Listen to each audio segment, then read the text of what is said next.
Dave, you've just moved in here into your new place in Sittingbourne. What was the reason for the move? Well, basically we had two, we still have one factory in the town. We had two fairly small facilities, and we've had a fair degree of growth over the last few years, and we also wanted to step up the marketplace somewhat. And we've been looking for a modern factory that had the facilities that we could work into. This came up and we decided to move, so it's a positive move for the company. And the clue's in the name, LMR Geartech. What's the majority of your work? Gear cutting? It's gear cutting, yeah. We're transmission engineers. We're a gear manufacturing company. It is a very nice facility. It's only half full at the moment, but I know you've got plans to fill the other half. But the first half that we're looking at here is what we're here for, to look at your HAAS machining cell. Nick, what do you like about the HAAS machines? You were involved in the selection process. I think, well, it's very easy to use, very user-friendly. You know, all the programming, it's not simple, but it's easy to get on with, and the support you get from HAAS, you get training, any maintenance you need, it's all included. So I think they're pretty good machines. Because you've got a good spread. I mean, your latest purchase is behind us here. Yeah. Why was this machine the machine of choice? I think because of its size, it's not too big, but it's not too small. You can do all sorts of work on there. It's got the tail stock for long pieces of bar. We can part off if we have to run bar work.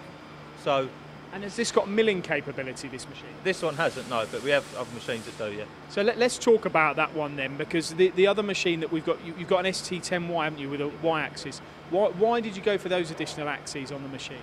It just, again, it helps out with the workload. It takes workload off the mills because parts are coming off complete then. There's no second op-in, there's no putting them onto other machines, and it's just a quicker turnaround, which obviously benefits the company. Gear cutting, again, I've said already, the clue's in the name, but most of your parts obviously need turning or milling. Yeah. And is that the function of these machines here then from HAAS? It is, yeah. They're a good middle-of-the-range machine. They're reliable. We get good service back up, and it suits our production. Yeah.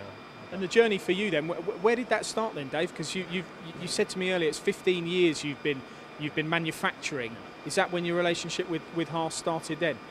I think our first HAAS machine was about 12 years ago. We went back into manufacturing about 15 years ago, prior to being a marketing company. So, initially we were tending to put a lot of work out. That obviously wasn't within our control. So the first machine we thought, let's have a good look round the market, middle of the range, what would suit us, good jobbing machine. Let's get the SL20, I think, was the first machine we bought, which we've only just got rid of, and that was 12 years ago. And the milling side is quite interesting as well, because you've got the mini mills for your kind of second op-in as well, haven't you? The mini mill is very, very professional, it's very fast, underrated machine, I think, the super mini mill is anyway. Very fast column changes, very adaptable machine, good machine. I want to ask you a question that everyone's always interested in any machine, so I'll probably aim it at you, Nick. You must be doing some quite hard materials sometimes here. Do the machines handle that as easily as the softer stuff? Do you ever have any concerns when you're trying to make a part that the machine can't handle it? Well, yeah, again, I'd never have any troubles with anything. It all depends, it's down to the user at the end of the day, but the machines, I've never struggled with anything. There's nothing they can't do that I've ever tried to tell them to do. So again, like Dave said, they're they're very good machines. What's going to go in the other side of this shop then, Dave? Well, at the moment we've got one module over here. We've got 2 rigid hobbers. We've got no shaping facility here. The question mark we've got now is whether we fill this complete factory by moving the other facility in here, whether we try and keep the other facility for expansion, whether we put mezzanine floor in here, and we're just currently doing a cost analysis to determine that.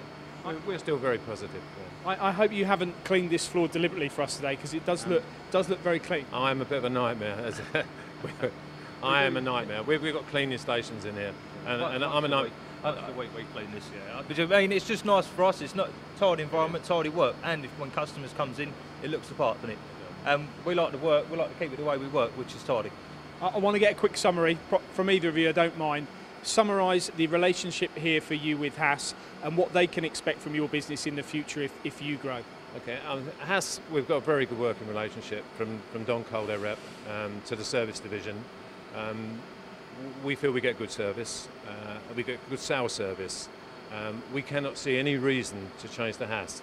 We get other manufacturers come in here, but you know, one can never have total satisfaction, but we are very pleased with HAAS, no doubt about that.